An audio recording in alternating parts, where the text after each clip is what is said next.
Assalamualaikum warahmatullahi wabarakatuh. Apa kabar sahabat Siti Fadilah dimanapun Anda berada?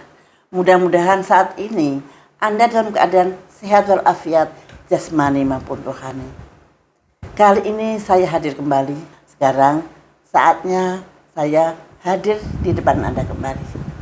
Kali ini saya hadir karena adanya G20 yang sedang berlangsung di Indonesia, dan tentu saja saya sangat mengikuti apa sih yang akan dibicarakan di G20, terutama di bidang kesehatan, karena saya prihatin apakah betul G20 itu mempunyai tujuan yang mulia untuk kesejahteraan dunia.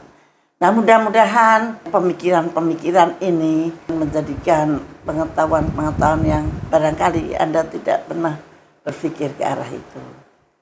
Oke, kali ini saya ditemani oleh biasa wartawan senior, yaitu Pak Web Barau.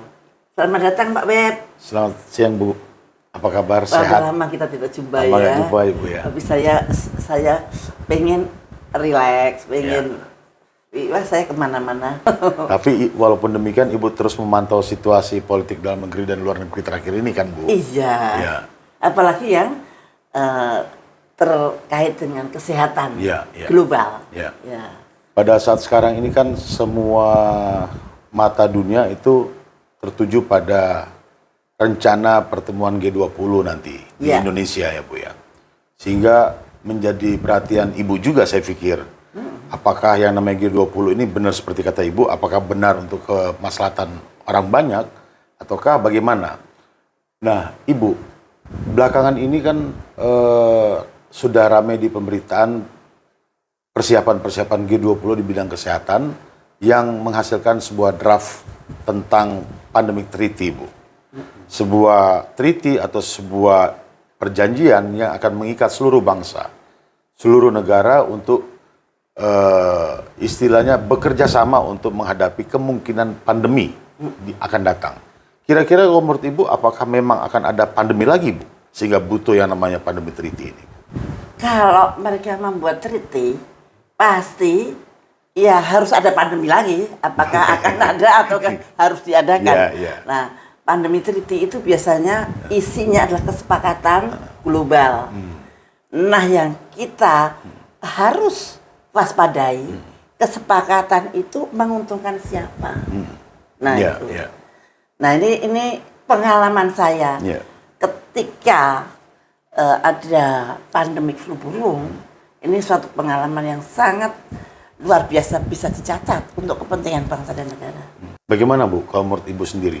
Kepentingan di balik pandemic treaty ini, Bu. Agreement pada Global Pandemic Treaty itu isinya adalah hampir sama atau sama dengan preparedness and response di dalam menghadapi pandemik. Jadi response system. Nah, pada waktu itu, waktu pandemik flu burung juga membuat preparedness and response system. Tetapi sistem tersut saya tidak sepakat. Bisa Ibu jelaskan? Karena saya melihat bahwa preparedness and response system yang mereka buat tidak cocok dengan IHR pada waktu itu, International Health Regulation 2005, dan kemudian juga tidak adil. Tidak transparan. Tidak transparan dan tidak equity, tidak setara antara bangsa satu dengan bangsa yang lain. Dan kemudian saya bereaksi untuk memboikot. Saya tidak mau ikut di dalam aturan main itu ya. Sehingga Indonesia justru bisa mengajukan suatu resolusi dan didukung oleh banyak negara. Sehingga resolusi kita yang kita ajukan itu mencapai kemenangan. Maksudnya diakui. Pada waktu itu Bu, yang namanya treaty yang sedang dipersiapkan oleh dan Ibu tolak itu, contohnya apa Bu yang paling Ibu tidak sepakat? Saya masih ingat bahwa waktu itu, waktu flu burung, kita diwajibkan menyetor virus itu ke satu badan yang disebut GISN di dalam Dan kemudian kita tidak berhak sama sekali dengan virus itu. Dan dia mengatakan, virus itu kalau sudah kau berikan pada saya, ini adalah hak saya. Haknya mereka. Loh, saya kan memberikan virus itu untuk Anda. Kenapa saya tidak boleh mendapatkan yang sudah Anda rekayasa? Setelah virus diterima dari saya, yang masih asli, kemudian dia direkayasa, bahasa Indonesia direkayasa, kemudian disiapkan menjadi suatu seed vaksin. Nah, yang di luar pengetahuan kami, selain seed vaksin, juga dikirim ke laboratorium militer. Itu yang membuat saya menolak.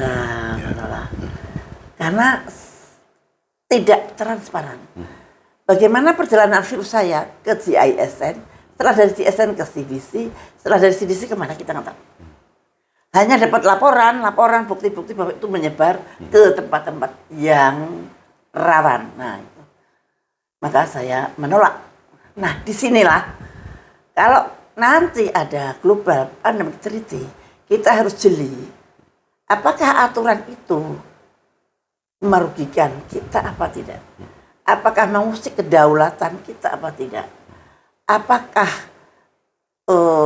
treaty itu untuk kepentingan sekelompok orang ataukah untuk kepentingan seluruh dunia?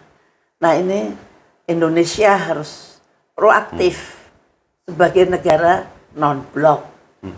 Kita jangan ragu-ragu mengatakan kita negara non-blok. Walaupun tidak ada barat, tidak ada timur lagi. Tetapi menurut saya masih ada grup besar di dunia ini. Kita adalah non-blok, dan non-blok yang memperhatikan atau mempertahankan kemanusiaan di dunia ini. Bu, salah satu tujuan yang kami baca tentang pandemi treaty ini adalah untuk pemerataan vaksin di seluruh dunia. Kira-kira menurut Ibu, apa kepentingan pemerataan vaksin di seluruh dunia itu? Atau masih perlu nggak itu untuk melakukan pemerataan vaksin? Sebetulnya mengapanya yang asli saya tidak tahu. Saya hanya bisa meraba-raba dengan bungkusan kemanusiaan, seolah-olah vaksin itu pasti berguna untuk semua bangsa menghadapi pandemi. Maka mereka menginginkan semua negara di dunia semua tercover dengan vaksin kira-kira 70-80%. Namun sampai detik ini ternyata belum mencapai 50% pun. Karena negara-negara miskin mereka tidak mampu membeli vaksin. Nah, mereka tidak mendapat vaksin yang tidak beli misalkan. Nah, ada ketidakadilan lah di sini. Nah, sehingga maka nanti kalau ada pandemik lagi, negara-negara miskin itu harus juga dapat, supaya harapan mereka agar 70% sampai 80% manusia di dunia itu sudah divaksin. Iya. Tapi kalau menurut Ibu sendiri, apakah vaksinasi ini sendiri memang efektif untuk menghadapi yang namanya pandemi dari berbagai macam penyakit menular, Bu? Kalau kita pelajari dari belakangan ini dengan COVID-19 ini. Kalau yang namanya vaksinasi itu adalah memasukkan virus ke dalam tubuh untuk menginduce daya tahan tubuh supaya naik. Jadi maksudnya vaksinasi adalah untuk pencegahan. Anytime ada virus yang masuk, maka tubuh saya sudah siap untuk memproduksi antibodi yang melawan virus tersebut. Nah, itu pendapat itu adalah description yang utama. Tetapi biasanya antibodi itu spesifik seperti virus yang disuntikkan pada kita. Nah, apakah pandemi yang akan datang virusnya seperti virus yang kemarin? Iya. Itu pertanyaannya. Iya. Ataukah vaksin itu akan dibuat setiap ada virus baru? Nah, sebetulnya sampai detik ini bukti bahwa vaksinasi di dunia ini bisa menghentikan pandemik itu kok saya belum melihat. Karena pada yang kena kejadian luar biasa itu apa? Outbreak. Itu tidak ada hubungannya dengan vaksin maupun booster. Misalkan di Inggris pada waktu Omicron datang, itu yang booster juga kena, yang belum booster juga kena. Yang sudah vaksinnya kena, yang belum vaksin juga kena. Gitu. Jadi secara statistik tidak meyakinkan. Tapi ada isu bahwa yang sudah divaksin katanya lebih tidak berat kalau kena vaksin itu. Saya wallahu alam, saya belum tahu dan belum membaca salah satu hasil-hasil laboratoriumnya.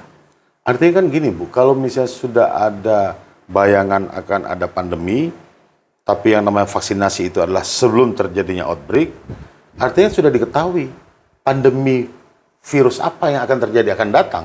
Nah itu dia. Iya kan? Sudah ada dibikin dulu, karena akan ada nanti pandeminya ini, sekarang diberikan untuk menghadapi masing-masing penyakit penularan spesifik tadi.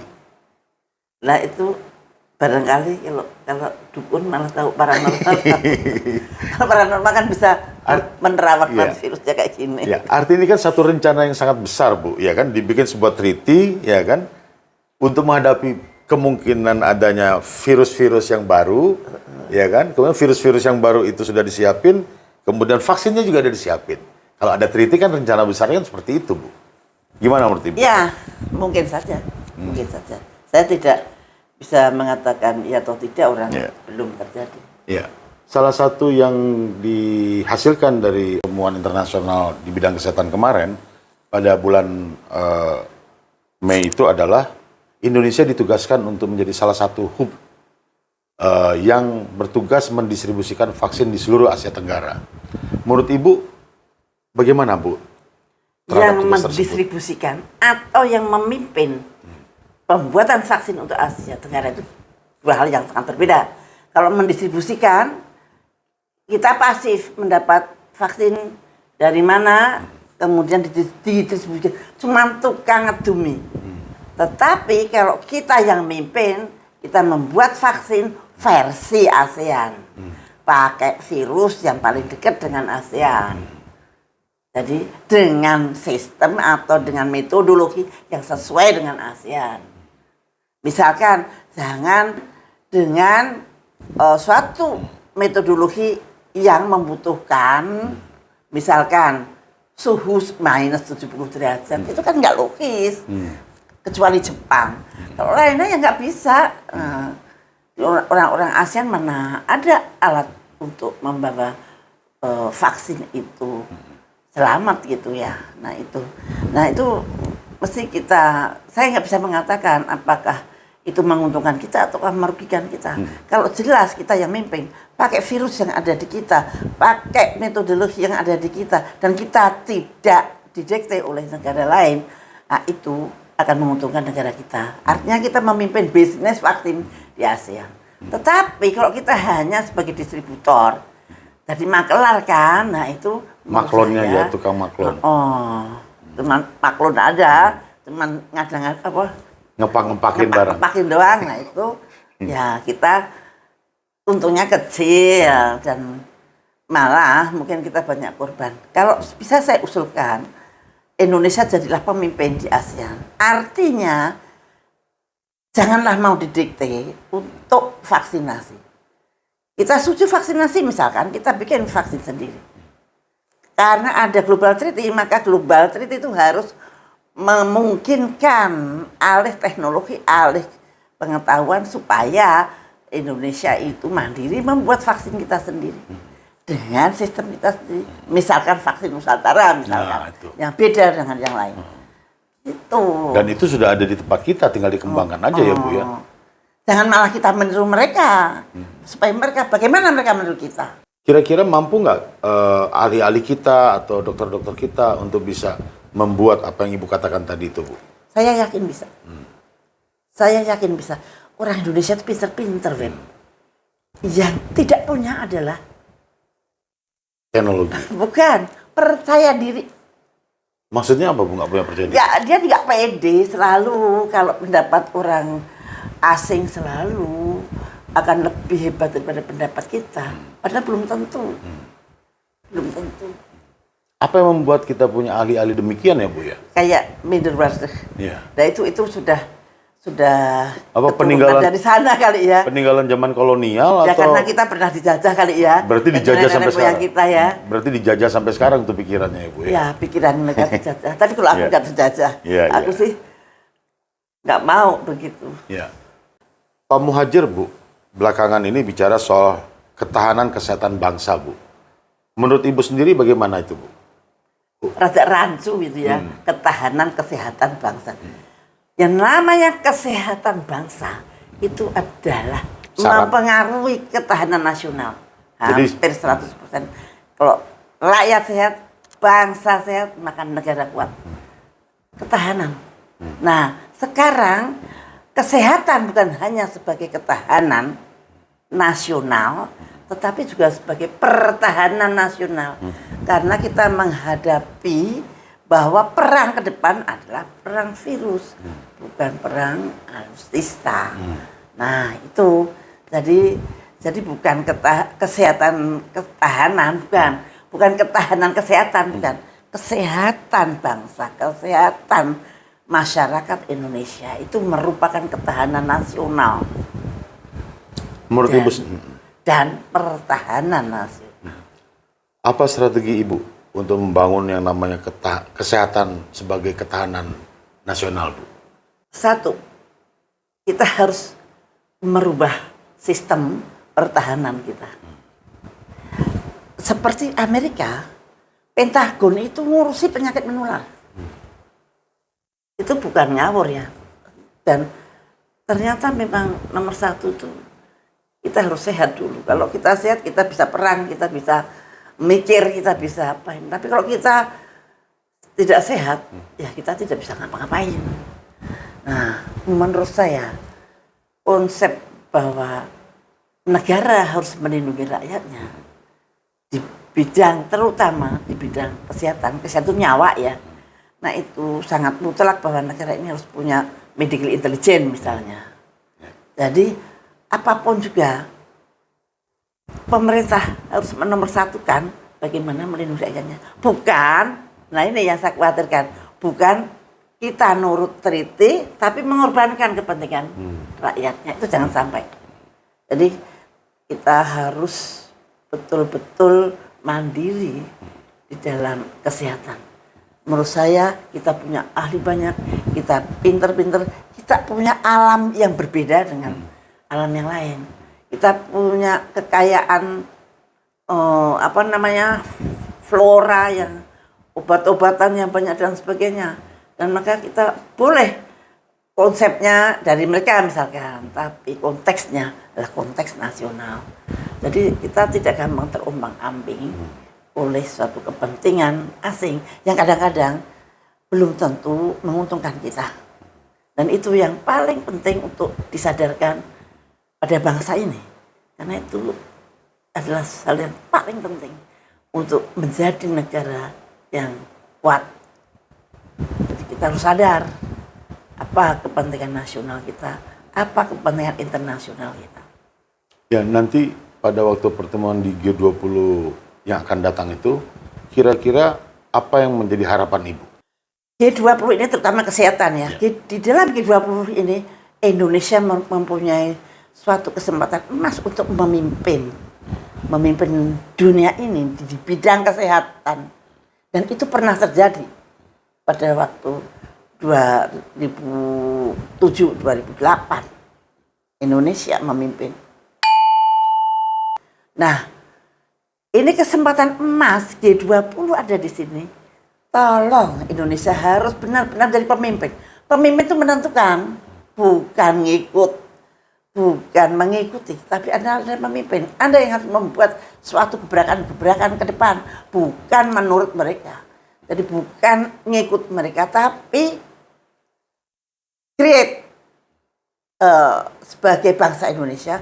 Dan kalau perlu konsep-konsep kita tularkan ke bangsa yang lain, bukan kita meniru atau mengikuti maunya bangsa-bangsa yang lain. Gitu. Jangan kita minder lagi. kita pernah kok mimpin di bidang kesehatan di dunia. Nah itu saya kira G20 ini kesempatannya sangat luar biasa. Mari kita semua berdoa, mudah-mudahan pemerintah kita bisa memimpin dunia ini, terutama di bidang kesehatan. Jadi tidak terombang-ambing oleh pandemi lagi. Karena sebetulnya memimpin seperti itu tuh sudah menjadi perintah dari preambul Undang-Undang Dasar 45 juga ya Bu ya? Ya, di alinea 4. Buka kembali, apa isi itu preambul Undang-Undang Dasar 45 yang asli. Dan camkanlah itu. Kalau kita mau menjadi bangsa yang besar, kita harus berusaha secepat mungkin. Jangan putus asa. Harapan masih selalu ada. Dan masih ada Tuhan di atas sana yang akan memberikan jalan yang sebaik-baiknya bagi bangsa ini untuk lebih besar lagi ke depannya. Saya kira terima kasih banyak cukup Bu. melelahkan pertanyaan-pertanyaanmu dan mudah-mudahan ini menjadi pengetahuan bagi para sahabat Siti Fadilah dimanapun Anda berada, dan kita ketemu lagi di acara yang sama di lain waktu. Oke, wassalamualaikum warahmatullahi wabarakatuh.